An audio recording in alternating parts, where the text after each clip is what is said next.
પાલિકાના આરોગ્ય વિભાગે મહાત્મા માર્કેટમાં તપાસ હાથ ધરી હતી, જેમાં કેરીને પકવવા માટે ઉપયોગમાં લેવાતા ઝેરી કેમિકલ સમાન કાર્બાઇડનો જથ્થો જપ્ત કર્યો હતો. સાથે જ સડી ગયેલી કેરી સહિતના ફ્રૂટનો જથ્થાનો નાશ કરવામાં આવ્યો હતો. આ પ્રકારની ગેરવ્યાજબી રીતે ધંધો કરનાર વેપારીઓને નોટિસની સાથે દંડ ફટકારવામાં આવ્યા હતા.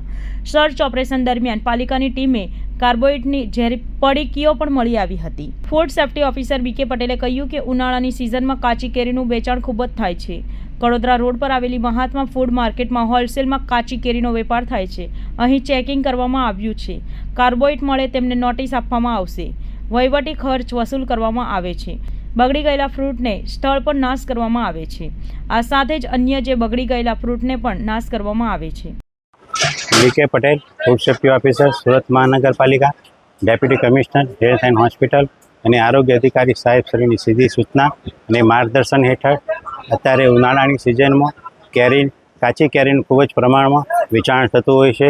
અને કડોદરા રોડ ઉપર આવેલ મહાત્મા ફ્રૂટ માર્કેટ જે કાચી કેરીનું હોલસેલ વેપાર કરતું સ્થળ છે. તો આજે ફૂડ વિભાગની ટીમ તથા આરોગ્યના સ્ટાફ સાથે મળી આ ચેકિંગ હાથ ધરવામાં આવેલ છે. અને જે સંસ્થાઓ પાસે કાર્બાઇડ મળી આવે તે સંસ્થાઓનું તેવી સંસ્થાઓની નોટિસ આપવામાં આવે છે તથા વહીવટી ખર્ચ પણ વસૂલ કરવામાં આવે છે. બગડી ગયેલા જે ફળો હોય તેઓનો સ્થળ ઉપર નાશ કરવામાં આવે છે.